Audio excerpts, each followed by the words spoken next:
Parsha 101, now Haftorah 101, and this week's Haftorah for Parsha of Vayeishev comes from the book of Amos. Amos was a prophet. He prophesied his prophecies were before the exile of the 10 tribes.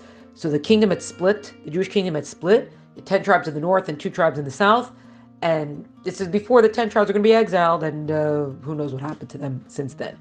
And the prophecy is not his entire book. That was last week, but this week it's a section. So they take it from part of chapter 2 and into chapter 3. And the connection they have, there's different kind of connections as a general idea. There's specific connections between this week's Torah portion and this section of the book of prophets. The general idea of this week's Torah portion is the big thing that goes down is that the brothers sell Joseph into slavery. So this is when Joseph is sold into slavery, and this also begins in many ways the exile into Egypt, because Joseph is going to go down to Egypt. And there's going to be a famine, and the whole Jacobson clan is going to go down to Egypt. That they're going to go down because that's where Joseph is, and he's going to take care of them, etc. But this is kind of the beginning of the exile. That's how the whole thing of the brothers sold their brother, they sold Joseph, and it's actually way later there'd be a Roman emperor who'd be like, all right, guys, there's got to be a reckoning for this, so he's just going to take it upon himself, and that's where we get the 10 martyrs.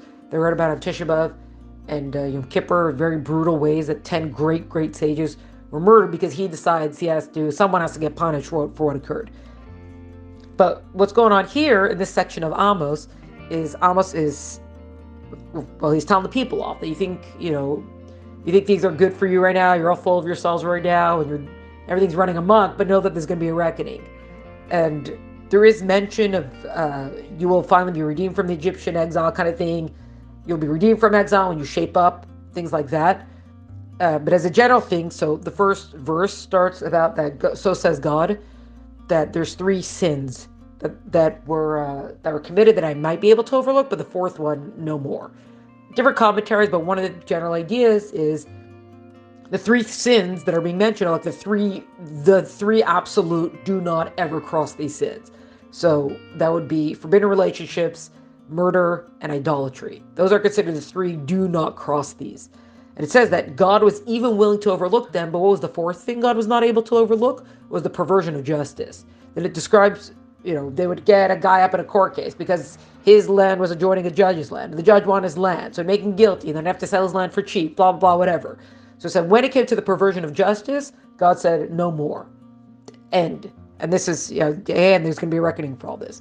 But another thing they have within the same verse, it talks about how an innocent man, so this innocent man was sold for silver, basically.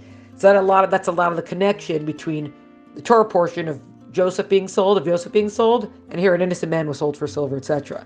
So the whole, of course, most of this Haftorah is prophecy, it's rebuke, selling the people off, telling them to shape up, etc.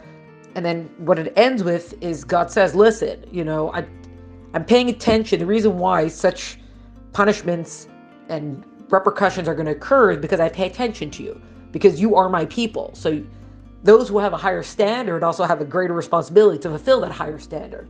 So these aren't random things that are coming to you because they expect very much from you. And that is why these things may come to pass. So of course, this is something to bear in mind, that we can always better ourselves and make sure that we're doing what we're supposed to be doing as we're supposed to be doing.